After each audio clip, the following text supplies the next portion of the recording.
dua telingaku, itu kata Abu Shuraih Al-Alawi, dia kata, dua telingaku mendengar dan dua mataku melihat ketika Rasulullah SAW berkata-kata, sabdanya, sesiapa yang beriman kepada Allah dan hari akhirat, muliakanlah tetamu dengan menghargainya.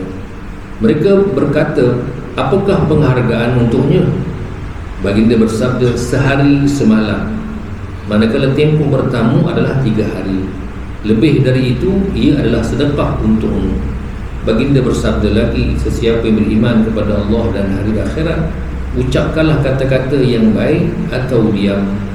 Baginda menambah lagi dalam satu riwayat lain di awal hadis, sesiapa yang beriman kepada Allah dan hari akhirat, muliakan jirannya. Baik, cabang iman yang ke-69, tidak menghebahkan keburukan orang yang melakukan dosa. Cabang iman yang ke-70, yang ke-70 yang terakhir malam ini, iaitu sabar di atas musibah dan sabar menahan diri daripada kehendak nafsu. Sebaliknya, kalau seseorang itu ditimpa dengan bebanan ujian tak habis-habis, bukan bermakna Allah tak suka dekat dia, bukan.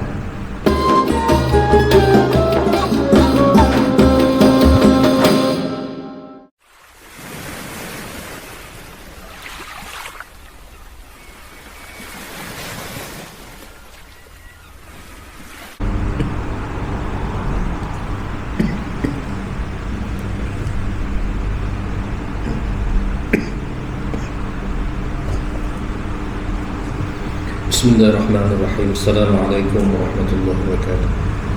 Alhamdulillah, nahmaduhu wa nasta'inuhu wa nastahdihi wa nastaghfiruh. Wa na'udzu billahi min shururi anfusina wa min sayyiati a'malina. Man yahdihillahu fala mudilla lahu wa man yudlil fala hadiya lahu. Asyhadu an la ilaha illallah wahdahu la syarika lahu wa asyhadu anna sayyidana wa nabiyyana Muhammadan 'abduhu wa rasuluh. Allahumma aftah alaina hikmataka wa shur alaina min fadlika wa rahmatika ya arhamar rahimin. Allahumma rabbi shrah lana sadrana wa yassir bihi umurana wahlul 'uqdatam min alsinatina yafqahu qawlana, amma ba'd. Muslimin dan muslimat, sahabat-sahabat yang dikasihi sekalian, alhamdulillah, syukur kepada Allah SWT dengan limpah nikmat dan kurnianya, pada malam ini dapat sama-sama kita berjemaah maghrib. Alhamdulillah, dapat kita melakukan berbagai ketaatan. InsyaAllah malam ini juga kita akan sambung kitab kita, iaitu 77 cabang iman menurut Al-Quran dan Hadis, yang disusun oleh Imam Al-Qazwini Asy-Syafi'i, yang merupakan ringkasan daripada kitab Syu'abul Iman lil Baihaqi. Jadi hari ini insyaAllah kita akan sambung cabang iman yang ke 67. Cabang iman yang ke-67, maknanya kurang lebih 10 lagi lah, insyaAllah kita akan tamat. Jadi hari ini di antara cabang iman ataupun yang menyempurnakan iman, iaitu memuliakan jiran. Memuliakan jiran. Jadi kalau kita lihat jiran ini, dalam Islam dia memiliki satu kedudukan yang tersendiri, sehingga dalam satu hadis Nabi SAW, Nabi menceritakan bagaimana Jibril AS bila datang bertemu dengan Nabi SAW, Jibril sentiasa memperingatkan Nabi tentang jiran. Dia pesan jiran, hal-hal berkaitan jiran. Nabi SAW sebut, kata, mazala Jibril yusini bil jar hatta dhanantu annahu sayuwarrithu. Tidak berhenti-henti Jibril ni bila jumpa aku, dia akan sebut pasal jiran. Di antara peringatan-peringatan yang penting, sehingga aku menyangka bahawa jiran ni dia akan mewarisi jiran. Sampai begitulah. Yang ada kitab muka surat 136. Jadi kalau tengok begitu pentingnya jiran ini, sehingga kedudukan dia begitu tinggi dalam Islam dan terkait dengan soal iman. Jadi kalau kita ceritalah tentang iman, kita lah konon-kononnya mengaku sebagai seorang mukmin, tetapi kita tidak baik dengan jiran, sebenarnya tak betul. Orang beriman, dia baik dengan jirannya, dia akan raikan jirannya, dia akan muliakan jiran dia. Sebab itulah dalam hadis yang lain Nabi SAW menyebut, dia kata al-jaru qabla ad-dar, berjiranlah kamu dahulu sebelum kamu berkampung. Maknanya bila kita nak duduk satu tempat tu, tengok jiran dulu. Kalau rasa sesuai, maknanya bukan sesuai dengan kita, sesuai dengan Islam. Dengan kita tak boleh kira. Kita kalau jiran kita kaki belat, kita duduk kaki belat kan, tak jadi. Dia nak yang sesuai dengan Islam, bukan sesuai dengan kita. Kalau sesuai dengan Islam, okey, itu jiran kita lah tu, boleh lalu situ. Kalau tak sesuai, maka kita tak boleh duduk situ. Tak sesuai duduk situ. Maknanya kena carilah jiran-jiran yang baik, yang taat kepada Allah, yang saling boleh menegur kita kalau kita buat salah, mengingatkan kita kalau kita lupa, dan membantu kita dalam kerja-kerja kebaikan. Ini boleh tak jiran dia. Baik. Jadi memuliakan jiran. Dalam Al-Quran Allah SWT berfirman, A'udzubillahi minasyaitonirrajim, Bismillahirrahmanirrahim, wa bil walidaini ihsana wa bidil qurba wal yatama wal masakin wal jari dzil qurba wal jaril junubi was sahibi bil janbi. Dan berbuat baiklah kepada kedua ibu bapa, kaum kerabat, anak-anak yatim, orang miskin, jiran tetangga yang dekat, jiran tetangga yang jauh, dan rakan sejawat. Surah An-Nisa, surah yang keempat, ayat 36. Jadi dalam ayat ini Allah SWT menyebut tentang kumpulan-kumpulan manusia yang kita kena buat baik. Satu, mak ayah kita. Yang kedua, siapa dia? Kaum kerabat, saudara mara kita. Kemudian anak yatim, kemudian orang miskin. Ini semua kena buat baik ni. Kemudian disebut jiran, jiran yang dekat, jiran yang jauh, dan juga rakan sejawat kita, mana orang yang sama-sama kerja dengan kita. Islam menyuruh kita melakukan kebaikan, buat baik. Banyak kita kena buat baik belaka dengan orang ni. Tak ada pun dia kata yang ni kau boleh buat jahat, tak ada. Yang ada ialah Islam menyuruh kita buat baik. Jadi orang Islam ni kalau dia beramal dengan syariat Islam, Masya Allah, orang tengok begitu indah, seperti mutiara, seperti satu haruman yang di mana-mana dia dibawa, pasti dia akan mengharumkan tempat tersebut. Dia datang, dia bawa wangi, oh dia kata ni ada orang Islam sini. Sebab orang Islam dia buat baik kepada orang kan? Baik. Menurut satu pandangan yang menafsirkan maksud zil qurba, jiran bersebelahan, kemudian al-jaril junubi, jiran jauh yang tidak bersebelahan, dan as-sahibi bil jambi, teman dalam perjalanan. Jadi maknanya inilah di antara maksud-maksud perkataan-perkataan tadi. Maknanya jiran, jiran dekat, jiran jauh, dan juga was-sahibi bil jambi ni ada ulama menyebut dia adalah rakan seperjalanan. Bila kita musafir kan, kadang-kadang dalam satu kenderaan, kadang-kadang dalam satu perjalanan, orang tu menuju tempat yang sama, kita jumpa di satu tempat, dia ni kira rakan seperjalanan lah, rakan seperjalanan kan.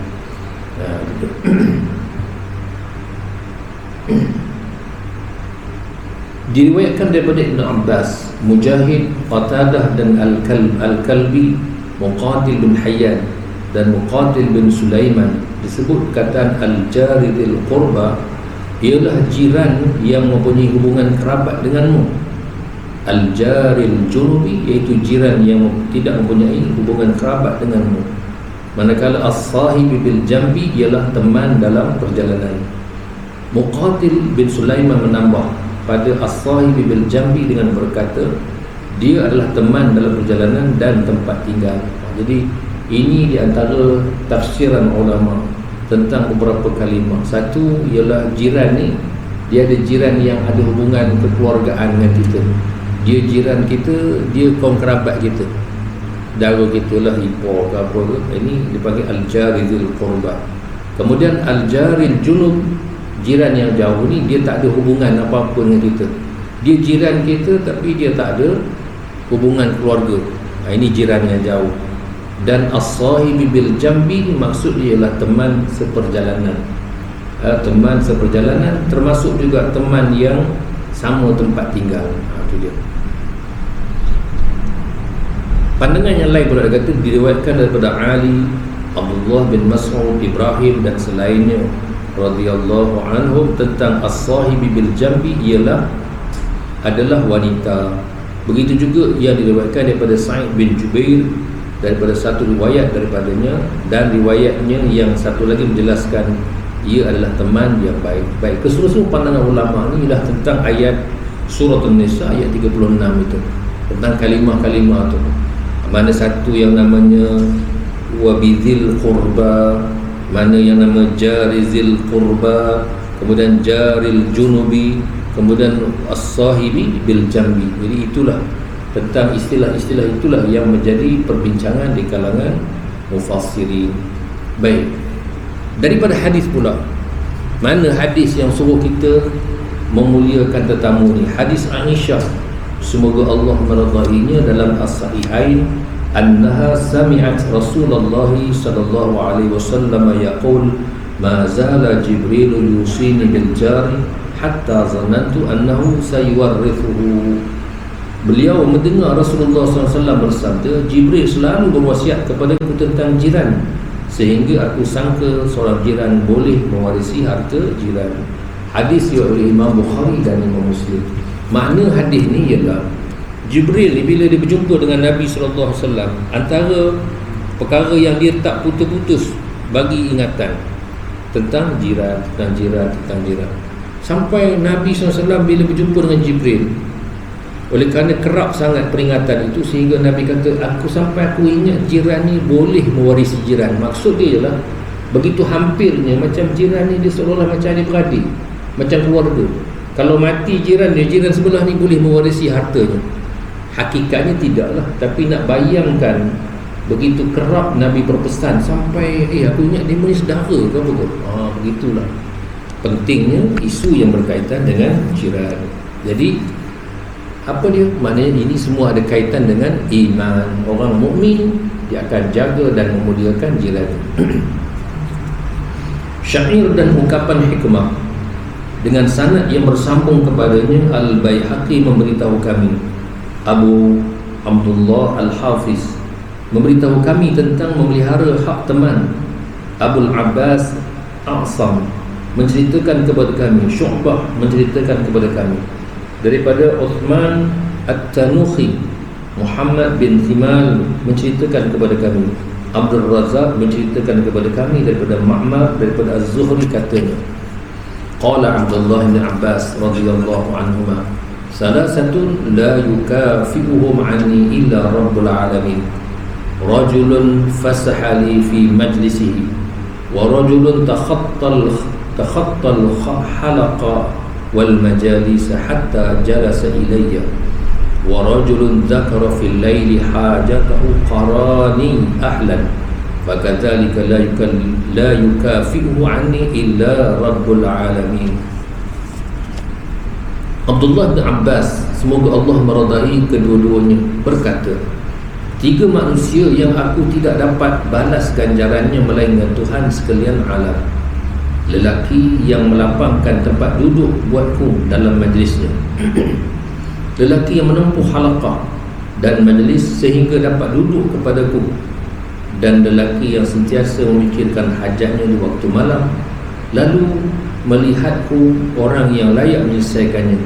Itulah golongan yang aku tidak mampu balas ganjarannya melainkan Tuhan sekalian alam. Jadi kita tengok dalam hadis ini adalah perkataan, atau dia ni mauquf, kata-kata terhenti kepada Abdullah ibn Abbas radhiyallahu anhu, bukan hadis Nabi. Yang cakap ni ialah Ibn Abbas. Ibn Abbas dia memahami berdasarkan apa yang dia pelajari daripada Nabi SAW. Jadi kata Abdullah ibn Abbas, ada 3 jenis manusia yang ganjaran dia hanya Allah yang bagi.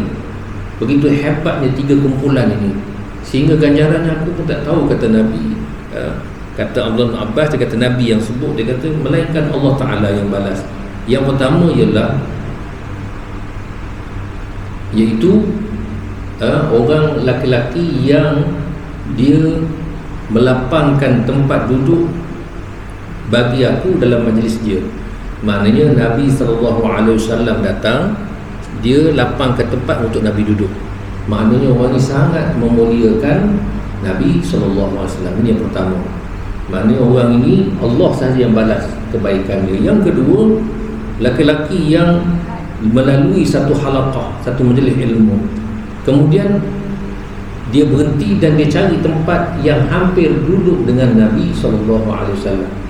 Maknanya dia lalu Nabi sedang menyampaikan majlis ilmu, maka dia cari tempat yang paling dekat dengan Nabi. Maka orang yang sebegini, orang ini hanya Allah yang membalas. Kita kata kesungguhan dia dalam menuntut ilmu. Yang ketiga, iaitu orang yang pada waktu malam pada waktu malam dia memikirkan hajat ni. Malam ni teringat hajat ni, dan hajat dia ini adalah hajat yang berkaitan dengan akhirat, bukan hajat yang berkaitan dengan dunia, yang berkaitan dengan akhirat. Sehingga dia nampak yang boleh menyampaikan maksud dan hajat yang tak lain tak bukan ialah Nabi SAW. Itu dia. Dia nampak hajat yang dia hendak sangat tu, yang dapat membantunya tak lain tak bukan ialah Rasulullah SAW. Maka kata Nabi, orang ini, dia kata ganjaran yang diterima oleh salah satu daripada tiga orang ini hanya Allah yang balas. Itu dia. Jadi di sini nak tunjuk pentingnya jiran tadi. Semangat atau jiwa kita memuliakan orang lain. Maknanya kalau ada orang besar datang, kita bagi tempat. Ada orang masuk dalam majlis, maka kita sediakan tempat, lapangkan. Tafassahu fil majalis. Lapangkanlah tempat duduk dalam satu majlis. Allah Ta'ala akan melapangkan kamu. Maknanya kadang-kadang kita duduk tempat berasak kan, berasak orang ramai sangat. Ada lagi ke majlis ilmu yang berasak? Konsert adalah orang berasak kan, tempat menyanyi bola yang berasak. Tapi tempat mengaji tak ada berasak dah.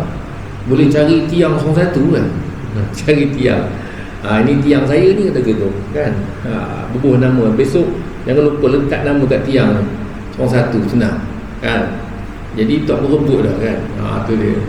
Jadi dia sanggup melapangkan tempat duduk. Untuk siapa? Untuk Rasulullah SAW. Yang kedua, dia sendiri pula bila ada majlis ilmu, dia pergi tempat tu. Dia pergi tempat cari yang hampir dengan Nabi SAW ataupun orang yang menyampaikan ilmu. Dan yang ketiga, iaitu orang yang hanya dia melihat dan nampak yang boleh membantu memenuhi hajat dia adalah Rasulullah SAW. Jadi jiwa ni, jiwa nak memuliakan, menghormati orang lain, menghormati ilmu, inilah yang dimaksudkan. Orang ini dia termasuk dalam kategori orang yang memuliakan jiran. Memuliakan jiran. Jadi ia sebahagian daripada iman. Jadi maknanya kalau kita muliakan jiran kita, sebenarnya kita mempraktikkan iman yang ada dalam diri kita. Baik. Cabang iman yang ke-68 iaitu memuliakan tetamu. Memuliakan tetamu. Muslimin, muslimat, sahabat-sahabat yang dikasihi sekalian, zaman Nabi SAW ataupun yang diartikan oleh syarak tetamu ni ialah orang yang datang ke tempat kita, dan mereka ini ada hak bila dia datang, dan mereka boleh minta untuk bertamu di rumah tidak lebih daripada 3 hari kan. Zaman kita ni memang kita tak praktik lah benda ni kan. Itu dia. Lebih lagi orang yang kita tak kenal. Kalau orang yang kita kenal, saudara mara kita, mungkin tak ada masalah lah kan, 3 hari ke berapa hari tak masalah. Tapi orang tak kenal tiba-tiba datang, boleh tak saya nak tumpang tidur rumah kamu? Kita pun pening kepala gitu kan, sebab tak kenal. Zaman ni zaman yang penuh dengan fitnah. Jadi zaman ataupun amalan masyarakat Arab ialah mereka memuliakan tetamu, dan hak tetamu itu selama 3 hari. 3 hari. Bila datang dia minta untuk menjadi tetamu, kalau tuan rumahnya bersedia untuk menerima dia, maka dia kena layan dia selama 3 hari. Boleh tak dia tolak? Boleh, tak ada masalah. Kalau dia tak sanggup, maka dia boleh tolak. Nabi SAW pernah didatangi oleh ramai orang, beberapa orang untuk menjadi tetamu Nabi. Sedangkan kita tahu bahawa Nabi SAW ni tak memiliki apa-apa, tak apa pun. Lalu macam mana Nabi buat? Nabi tanya sahabat-sahabat, siapa yang nak mengambil orang ini sebagai tetamu. Nabi tawarkan kepada sahabat-sahabat, jadi seorang-seorang ambil. Jadi akhirnya masing-masing tetamu itu ada orang yang menjaganya, untuk keperluan dia 1 malam 2 malam tu dia nak makan apa, gitu. Tapi tak adalah makan hebat macam kita. Kita makan memang hebat lah. Maknanya makan tu sekadar yang ada lah, sekadar yang ada kan. Baik. Hadis daripada Abu Shuraih Al-Adawi, semoga Allah meradainya, dalam As-Sahihain. Kata, Sami'at uzunaya wa absarat aynaya hina takallama Rasulullah sallallahu alaihi wasallam faqala man kana yu'minu billahi wal yawmil akhir falyukrim dhaifahu jaizatahu. Qalu wa ma jaizatuhu qala yawmuhu wa laylatuhu wadhiyafatu 3 ayyam fama kana wara'a dhalika fahuwa sadaqatun alayhi. Wa qala man kana yu'minu billahi wal yawmil akhir falyakul khairan aw liyasmut. Wa zada fi riwayatin fi awwalihi man kana yu'minu billahi wal yawmil akhir falyukrim jarahu. Dua telingaku, itu kata Abu Shuraih Al-Adawi, dia kata, dua telingaku mendengar dan dua mataku melihat ketika Rasulullah sallallahu alaihi wasallam berkata-kata, sabdanya, sesiapa yang beriman kepada Allah dan hari akhirat, muliakanlah tetamu dengan menghargainya. Mereka berkata, apakah penghargaan untuknya? Baginda bersabda, sehari semalam. Manakala tempoh bertamu adalah 3 hari. Lebih dari itu, ia adalah sedekah untukmu. Baginda bersabda lagi, sesiapa yang beriman kepada Allah dan hari akhirat, ucapkanlah kata-kata yang baik atau diam. Baginda menambah lagi dalam satu riwayat lain di awal hadis, sesiapa yang beriman kepada Allah dan hari akhirat, muliakan jirannya. Muslimin, muslimat, sahabat-sahabat yang dikasihi sekalian, kita tengok di sini bahawa kaitan di antara sifat memuliakan tetamu ni dengan iman. Dia ada kaitan. Maknanya kalau betul-betul kamu ni beriman, kamu mesti memuliakan tetamu kamu. Kalau tak, sembang je lah, kan? Itu dia. Semua orang mengaku kamu beriman, je saya beriman, tapi tengok dengan jiran, dengan tetamu tak ada. Dengan jiran cakor kan, tapi beriman, oh tak betul, salah sebenarnya. Orang beriman, dia akan muliakan tetamu dia, tetamu dia. Nabi kata, siapa yang beriman kepada Allah dan hari akhirat, maka hendaklah dia memuliakan tetamunya dan juga menghargainya, dengan menghargainya. Jadi sahabat-sahabat kata, macam mana maksud menghargainya? Lalu kata Nabi SAW, iaitu sehari semalam. Sehari semalam, itu mana kita hargai. Maknanya dengan kita menjamu makanan untuk dia. Biasanya orang bertamu ni orang yang memang datang daripada jauh, takkan jiran sebelah kot nak bertamu rumah kita kan. Boleh aku tidur rumah kamu tak? Kan kita sebelah rumah je, nak tidur pasal apa kan? Tak pernah sabar lah. Maknanya orang ni mungkin orang yang jauh, musafir dan sebagainya kan. Jadi sehari semalam, dan had tempoh dia nak bertamu 3 hari. 3 hari. Maknanya kalau kita bersedia untuk menerimanya, silakan kan. Lebih lagi kalau kita mampu lah, kalau kita mampu kan. Dan Nabi kata kalau lebih kamu nak tanggung dia lebih daripada 3 hari, silakan dia jadi sebagai sedekah. Itu dia jadi sedekah lah. Jadi maknanya kesediaan kita lah untuk menerima, dan bagaimana pelaksanaan itu benda yang bersifat teknikal, kita boleh fikir lah. Mungkin tak sesuai duduk rumah kita kan, tak sesuai, kita suruh dia duduk di satu tempat, kita ada tempat lain lah. Kamu pergi duduk kat homestay sana, aku bayar homestay tu, kamu duduk situ, tidur situ. Itu dia kan. Ataupun mana-mana tempat, tak apa, kamu tempat tidur kamu cari, tapi makan kamu aku tanggung. Itu boleh juga kan. Mana-mananya kita menerima tetamu tu mengikut kadar kemampuan kita. Sebab oleh kerana macam-macam keadaan sekarang kita pun susah kan. Okey. Kemudian Nabi sebut lagi, sesiapa yang beriman kepada Allah dan hari akhirat, maka hendaklah dia kata berkata baik, cakap benda-benda yang baik ataupun diam. Ini dalam bab yang sebelum ni, nak cakap benda yang baik ataupun tak boleh cakap benda yang baik, diam. Kenapa kamu diam? Itulah tanda keimanan kita. Rupanya dalam Islam ni orang yang diam ni, dia sebagai satu pembuktian yang dia beriman kepada Allah. Tapi diam tu kerana Allah lah, bukan diam kerana dia tak erti nak cakap dengan orang kan. Diam je kan. Itu dia maknanya dia diam tu kerana Allah.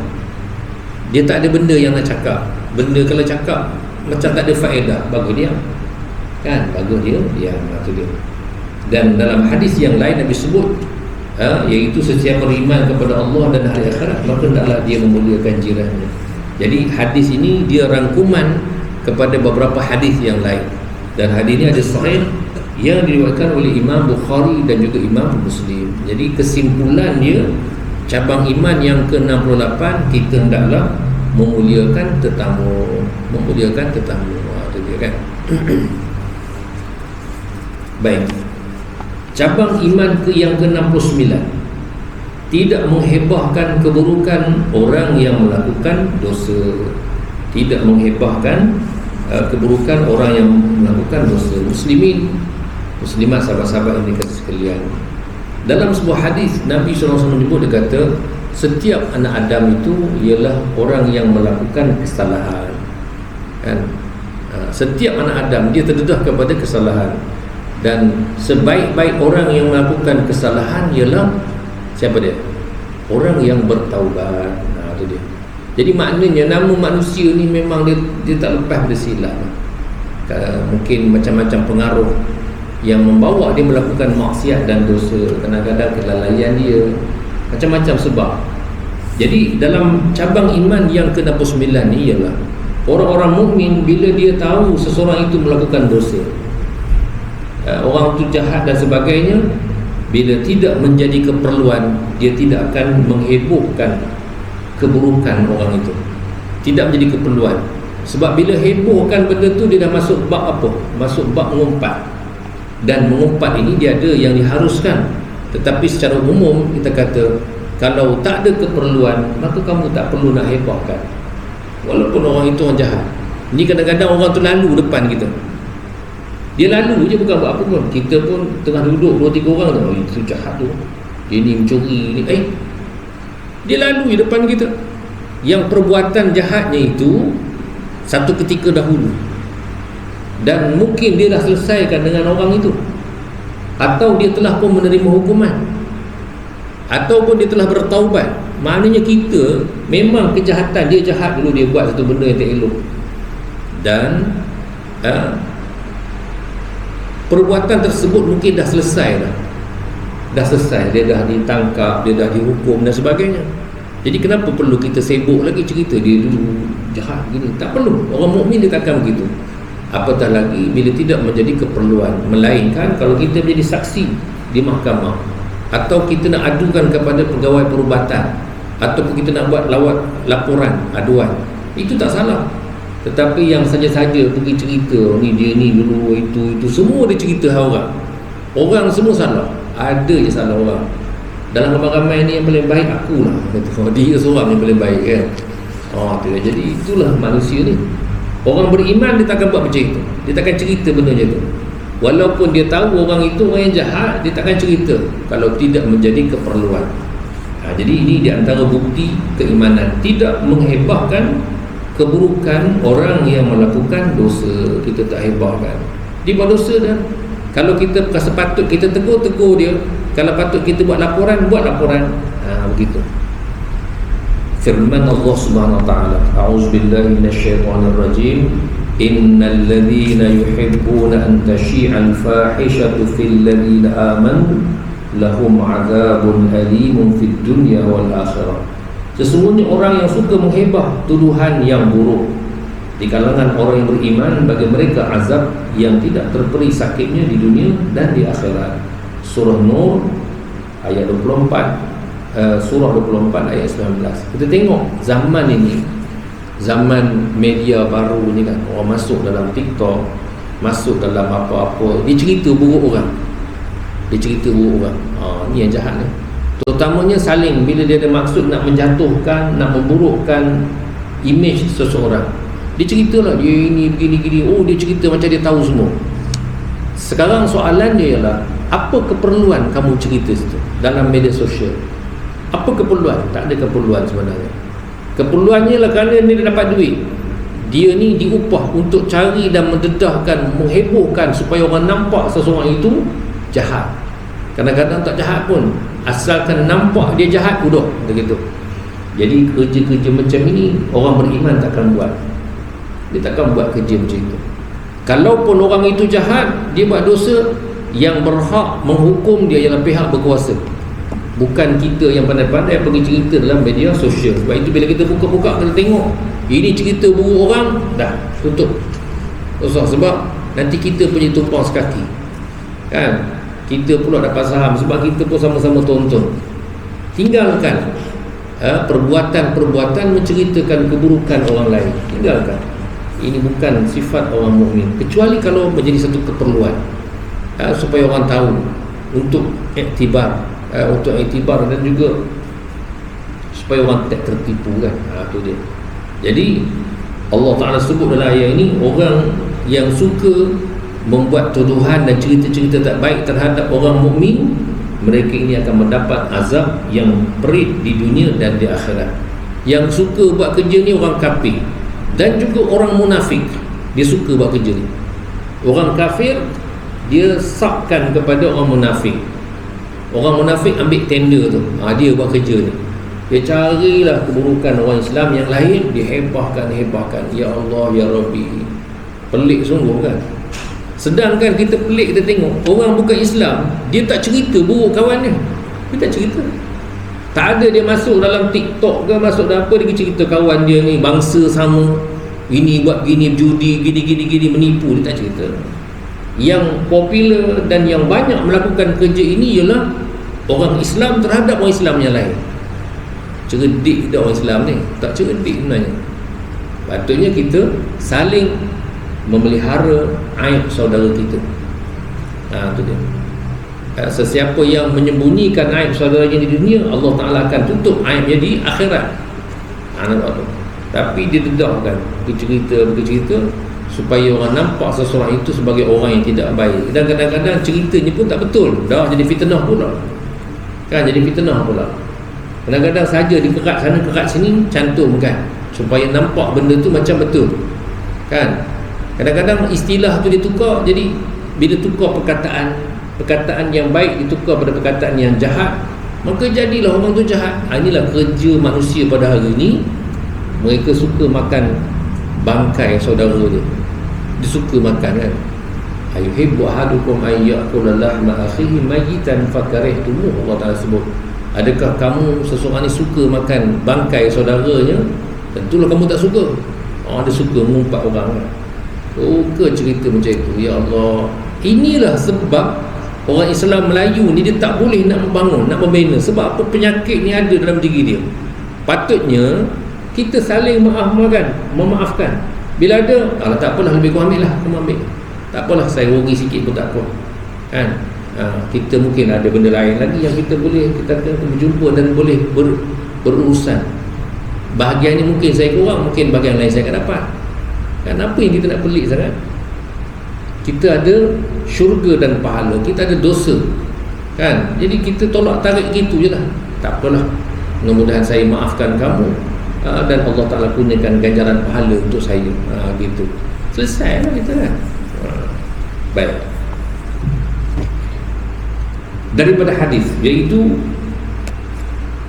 hadis Salim bin Abdullah bin Umar, semoga Allah meridai mereka, dalam As-Sahihain, daripada bapanya.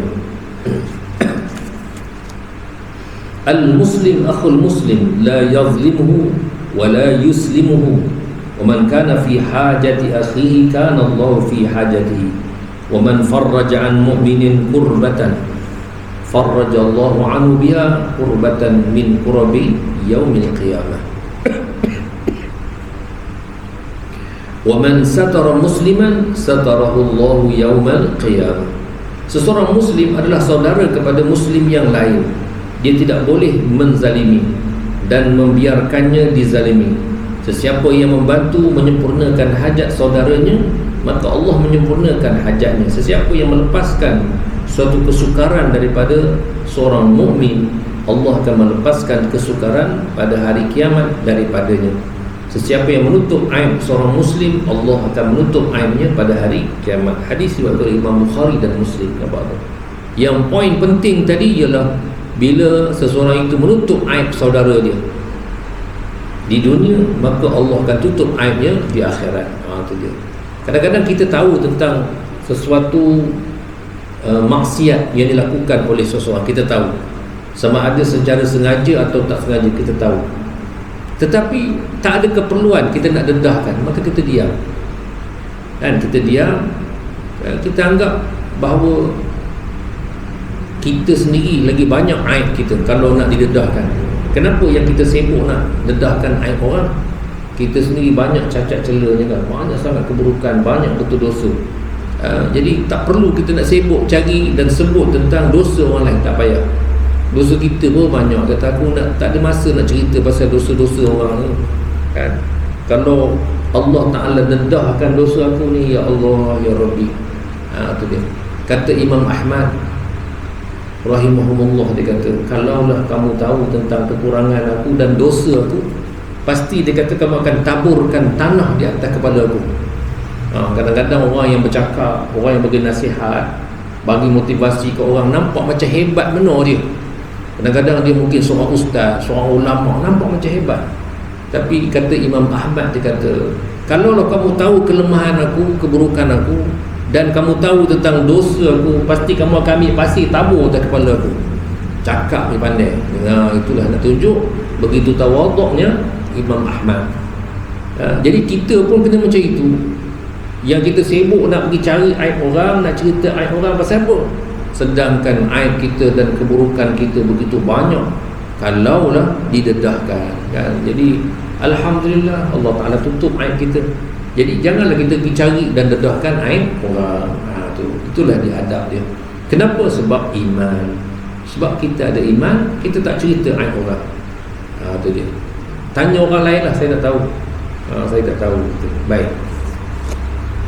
Cabang iman yang ke-70, yang ke-70 yang terakhir malam ni, iaitu sabar di atas musibah dan sabar menahan diri daripada kehendak nafsu. Jadi cabang iman yang ke-70 ni ialah sabar. Ada dua kesabaran ni. Satu terhadap musibah. Kita tahu hidup ini penuh dengan ujian daripada Allah. Allah Ta'ala tetapkan lepas satu ujian ini, dia datang dalam pelbagai bentuk yang kadang-kadang kita sedar, kadang-kadang kita tak sedar kan. Maknanya kadang-kadang dia datang dalam bentuk musibah. Yang ni kita perasan, oh dapat musibah itu ni, kita pun kata sabar. Dan kadang-kadang dia datang dalam bentuk nikmat. Yang ini yang bahaya ni, sebab kita tak perasan. Kita ingat bila kita dapat nikmat, lalu kita kata Allah sayang dekat kita, padahal tidak begitu.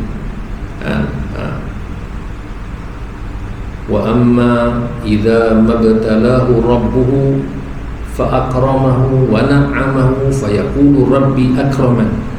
Adapun orang ni Allah Ta'ala uji dia, Allah muliakan dia, Allah kurniakan dia nikmat, lalu dia kata Allah sedang memuliakan dia. Jadi dia sangka dengan sebab nikmat banyak Allah bagi, Allah muliakan dia. Salah sebenarnya, bukan begitu. Dan begitulah sebaliknya, kalau seseorang itu ditimpa dengan bebanan ujian tak habis-habis, bukan bermakna Allah tak suka dekat dia, bukan. Jadi kita jangan salah faham. Sebab setiap nikmat dan ujian daripada Allah ni penuh dengan tipu muslihat yang kita tak tahu. Hanya rahsianya Allah yang tahu, kita tak tahu. Baik itu kita berterusan kena sangka baik kepada Allah, sangka baik kepada Allah. Baik, firman Allah Ta'ala, a'udzubillahi minasyaitonirrajim, wasta'inu bis-sabri was-salah wa innaha lakabiratun illa 'alal khashi'in. Mintalah pertolongan dengan jalan sabar dan mengerjakan salat, dan sesungguhnya salat itu amat berat kecuali orang yang khusyuk. Suratul Baqarah, surah yang kedua ayat 45. Jadi dalam ayat ini ada dua benda yang Allah suruh. Satu ialah Allah Ta'ala suruh bersabar. Bila ada musibah, sabar kata Allah Ta'ala. Yang kedua, salat. Itu dia kena salat. Sabar saja tak cukup, dia hendaklah mengadu kepada Allah, minta tolong dengan Allah. minta tolong dengan Allah supaya Allah perteguhkan hati dia, supaya Allah terima pahala dia. Allahumma ajurni ala musibati, wahai Tuhan, berilah pahala di atas musibah, kesabaran aku menerima musibah ini. Wa khlufni khairan minhu, dan gantikan dia dengan yang lebih baik. Itu doa yang Nabi ajar kepada Ummu Salamah. Jadi maknanya kita macam itulah, bila dapat musibah, itu di antara ucapan dan doa yang boleh kita baca. Jadi sabar dan salat, itu dia. Bila ada musibah, kita sabar dan kita tetap mengadu kepada Allah, berserah kepada Allah, sebab semuanya datang daripada Allah. Dan Allah kata, wa innaha lakabiratun illa 'alal khashi'in. Sebenarnya perbuatan ini, ujian ini berat, melainkan orang-orang yang khusyuk. Ini orang yang khusyuk salat, dia akan tenang dengan apa-apa sahaja yang menimpa diri dia, sebab dia tahu kalau tidak dengan izin Allah, takkan berlaku benda tu. Dalam Al-Quran Allah sebut, ma asaba min musibatin illa biiznillah. Tidak akan berlaku satu musibah itu melainkan dengan izin Allah. Kalau Allah tak izin, takkan berlaku. Wa in yamsaskallahu bidurrin fala kashifa lahu illa hu. Kalaulah ada orang yang datang nak memberikan mudarat kepada kamu, tak akan berlaku melainkan kalau Allah Ta'ala, kalau memang Allah Ta'ala dah halang, tak akan berlaku. Jadi semua yang berlaku ni, baik ke buruk, dengan izin Allah SWT. Allah izinkan. Sebab itu kita sabar dan kita sembahyang. Sabar dan sembahyang, serah kepada Allah. Inilah ketentuan Allah, ya Allah. Kan? Kita kata masyaallahu kana wa in lam yasha' lam yakun. Apa yang kau hendak wahai Tuhan akan berlaku, dan kalau benda yang kau tak hendak takkan berlaku. Jadi benda ni atas kehendak Allah. Kita redha. Baik. Diriwayatkan daripada Mujahid dan selainnya, Allah Ta'ala ingin memasukkan sabar itu, maksudkan sabar itu adalah puasa. Jadi maknanya Mujahid, salah seorang mufassirin, dia mengatakan sabar ni maksud dia ni lah puasa. Puasa pun memang salah satu daripada jalan untuk kita bersabar.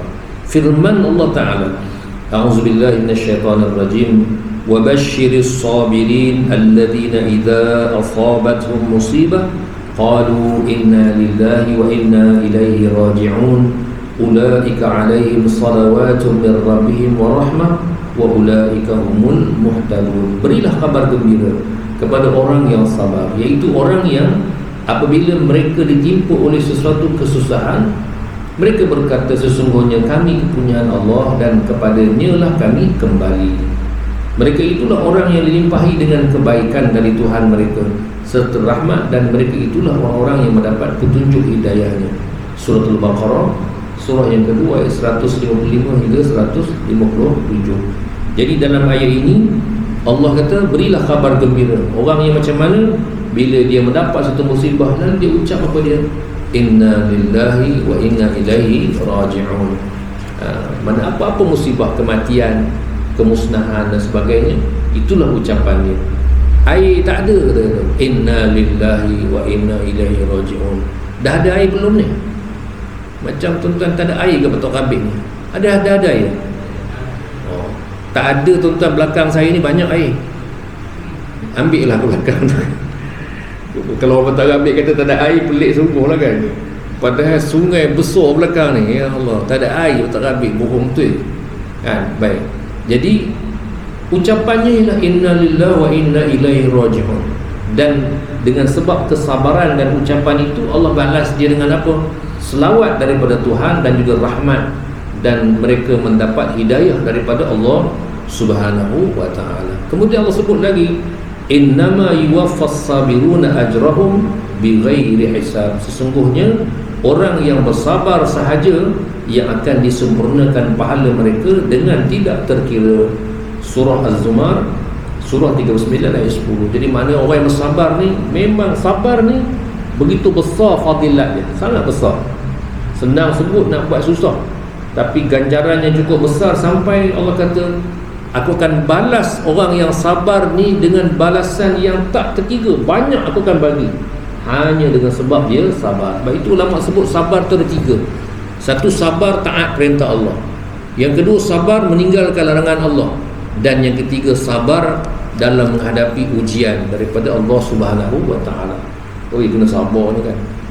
Orang ni Allah macam-macam kan ujian. Tu dia. Jadi inilah kita kata yang akan dilalui oleh anak Adam. Baik, sikit lagi daripada hadis.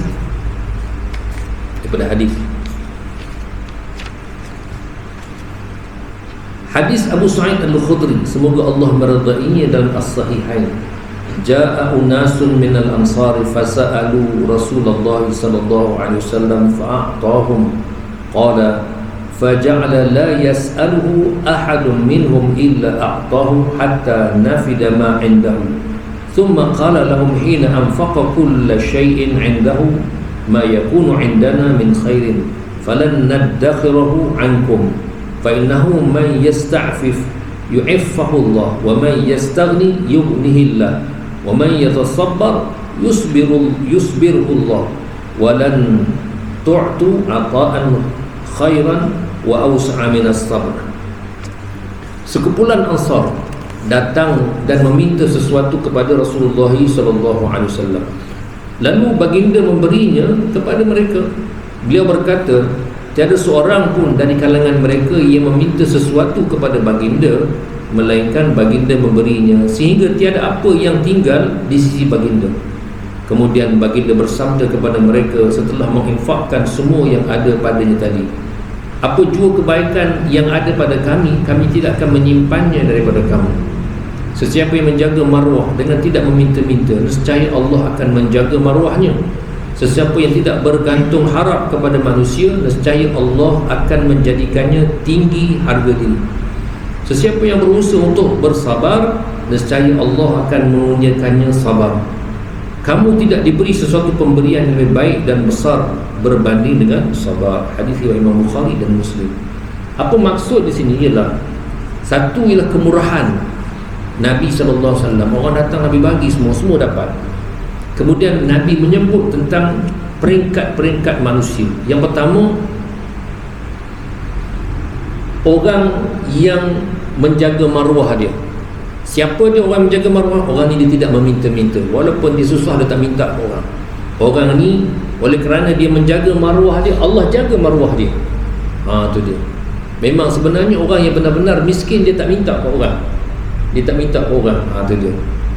Kemudian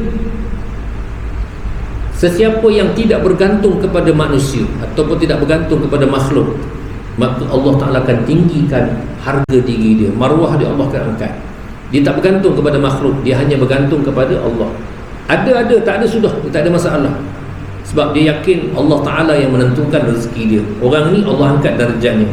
Kemudian Nabi sebut lagi sesiapa yang ketiga, orang yang berusaha dan bersabar, maka Allah Ta'ala kurniakan dia nikmat yang besar. Apa dia nikmat yang besar? Sifat sabar itu.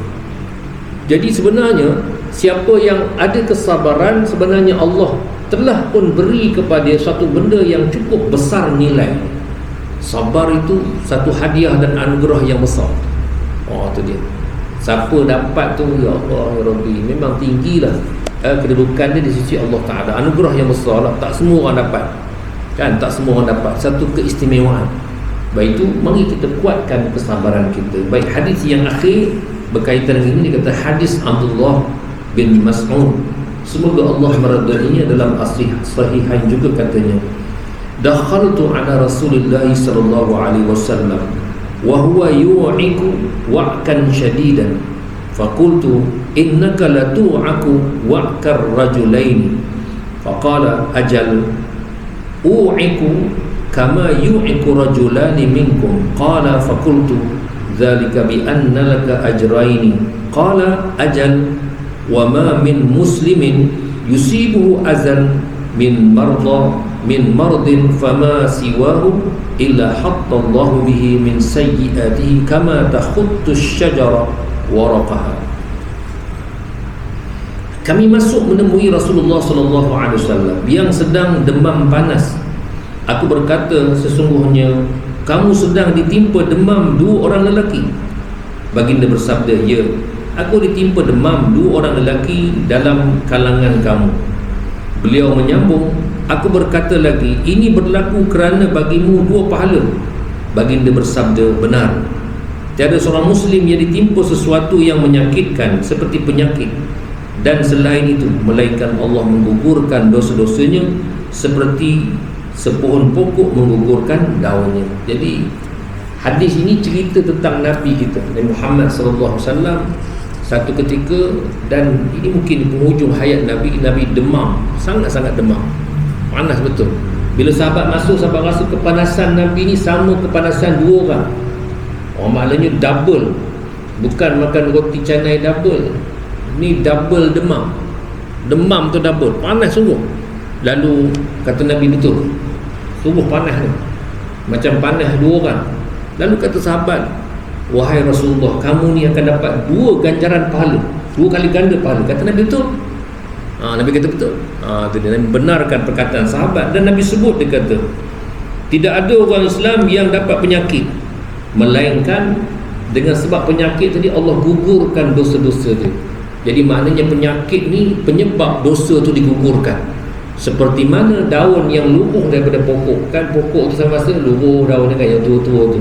Begitulah gugurnya dosa orang yang Allah kurniakan dia penyakit dan musibah, lalu dia bersabar. Tapi kalau tak bersabar, tak jadi. Air baru sehari tak ada, bukan main riuh, bukan main ronggang. Orang Palestin air tak ada, makan tak ada, tempat tinggal tak ada, diam je. Dia baru sehari tak ada air, ya Allah ya Rabbi, merunggutnya main kan. Merungut. Ustaz pun dia cakap banyak kata kan, ustaz rumah tepi sungai kata, kita dulu intan semua dulu tepi sungai kan, gaduh apa kan, terpenjun ke sungai tu. Jadi maknanya kena sabar, dan mudah-mudahan kesabaran itu Allah jadikan pahala dan gugur dosa-dosa kita. Wallahu a'lam. Cukup sampai situ. Kita insya-Allah kita bincang nanti, iaitu dosa yang ke-71. Sebelum akhir, kalau ada tuan-tuan nak tambah ataupun nak kongsi, silakan kalau ada. Assalamualaikum Ustaz. Assalamualaikum. Berkaitan dengan menghargai atau menghormati jiran ni Ustaz, kan? Macam mana kalau kanak-kanak Ustaz? Contohnya kanak-kanak tu anak pada jiran. Soalannya apa? Yalah, macam kita nak menghormati atau menghargai jiran, termasuk dalam kategori kanak-kanak Ustaz. Anak tu contoh anak jiran. Ya. Jiran ni dia tak ada hak umur. Tak ada hak umur. Kita katalah misalnya anak jiran tu datang rumah kita, berlari sana berlari sini, apa tindakan kita? Harus dia sekian ataupun macam mana? Kecil, budaknya kecil ya? Contohnya macam umur dalam 6 tahun. Itu standard dia lah tu. Standard dia lah tu. Memang dia memang main masa tu. Tapi kalau umur dia 60 tahun dia berlari, kita hambat dia. Kalau umur 6 tahun tak apa, memang dia berlari lah tu. Kalau dia tak berlari, bukan budak kan? Macam mana pula kalau macam umur macam 10 tahun, 12 tahun? Kita kata Sayyidina Ali radhiyallahu anhu, dia kata addibu auladakum sab'an, kan, kamu didiklah anak-anak kamu ni dalam 7 tahun. 7 tahun yang pertama dia kata la'ibhum sab'an. 7 tahun pertama kamu main dengan dia. Maknanya kalau anak jiran umur 6 tahun main berlari, kita pun kena berlari dengan dia, main dengan dia, kejar-kejar, main nyorok, naik basikal dengan dia. 7 tahun pertama. Wa'addibuhum sab'an. 8 hingga 14 kita ajar dia adab. Tak baik macam ini, tak baik menjerit, duduk elok-elok, pakaian sopan, tutup aurat, tu. Dan baki 7 tahun yang akhir dia kata wa sahibhum sab'an. Umur 15 sampai 21 tu kita kena berkawan dengan dia. Jadi anak kita, anak jiran, itulah formula dia. Memang kita tak tahan, tapi kita boleh memberikan nasihat yang baik. Tengok umur dia. Kalau umur 7 tahun ke bawah tu dia main tu, memang standard dia lah. Standard dia. Jadi kita kena pandai-pandai lah. Bagi tahu dia, kamu nak main, janganlah waktu pakcik tidur, dia kata kan. tu dia kan, pakcik kalau tidur macam beruang kata kan. Jadi kita pandailah nak nasihat dia kan. Gitulah, Allahu a'lam. Jadi kata ada cukup seperti itu. Mudah Allah Ta'ala kurniakan. Bismillahirrahmanirrahim. Alhamdulillah alamin. Wassalatu wassalamu ala asyrafil anbiya'i wal mursalin sallallahu Muhammadin wa ala alihi wa sahbihi ajma'in. Allahumma ja'al jam'ana hadha jam'an marhuma wa tafarruqna min ba'dihi tafarruqan ma'suma wa la taj'al fina wa la ma'ana wa la man yatma'una shaqiyyan wa la matruda wa la mahruma. اللهم ارزقنا فهم النبيين وحفظ المرسلين وإلهام الملائكة المقربين برحمتك يا أرحم الراحمين. اللهم اجعلنا ممن يستمعون القول فاتبعون أحسنه. وصلى الله وسلم على الحمد لله رب العالمين.